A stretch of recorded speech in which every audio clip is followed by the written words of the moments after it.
So anti-Semitism across college campuses has always been a systemic issue that has been around even before October 7th. That my personal experience is when I was a freshman, I was living in the dorms, and during Hanukkah I had decorations up, I had a sign on my whiteboard, and someone had vandalized it with taken down the decorations and written "Burn all Jews" on my whiteboard. I was very loud and proud in my Judaism, and that really took the wind out of my sails and made me feel targeted and scared, and that the only people I could turn to were the Jewish community. Since October 7th, it's been marches across campus, it's been vandalism. We've had Israeli speakers come that have been, like, people in the audience have interrupted and yelled.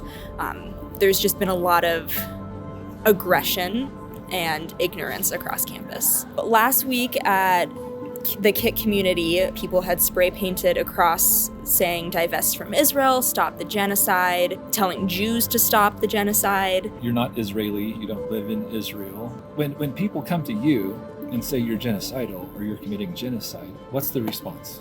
Utter disbelief is always my first emotion. My grandmother is from Israel. I have family still living in Israel. It is my people's home, and I do have family there that makes it home.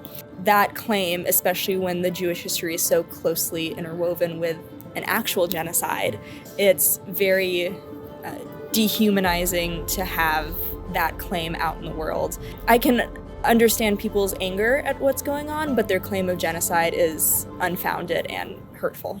So the phrase "from the river to the sea, Palestine will be free" is calling for the complete erasure of Israel in my homeland. Whether or not people believe in a two-state solution or what their actual politics on the land are, "from the river to the sea" is a blanket statement of completely annihilating Israel.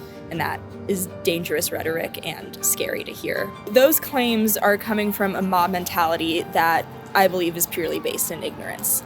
They're quick quips that people can pull out and say and have a very heated conversation about, and they're stopping the conversation. If you're saying these claims, you're already deeply rooted in the anti-Semitic rhetoric of this conflict, that if you're wholeheartedly believing what you're saying in these claims of genocide and "from the river to the sea," there's no wiggle room in which I feel safe approaching you and saying, like, "Hey, can we have a conversation about this?" You're sinking deeper into this very dangerous rhetoric that is founded from ignorance and spread through ignorance.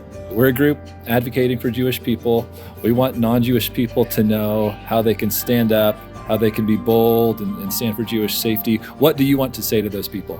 Check in on your friends, ask questions. The Israeli government and Israeli people and Jewish people and that religion are not all one and the same.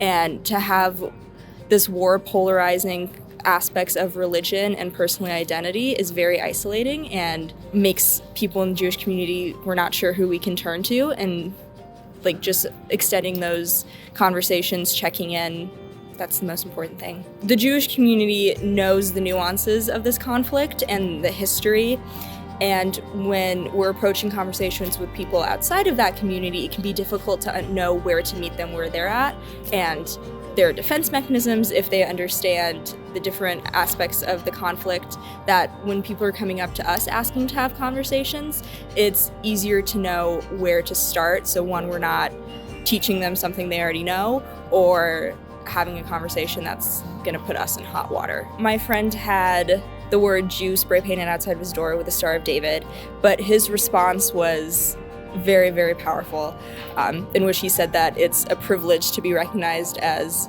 a safe, warm, welcoming Jewish home that celebrates all the traditions of our ancestors. So that was his response of, like, this isn't a bad or targeted thing, that you may have done it out of anger and malice, but I'm using it to spread light and joy.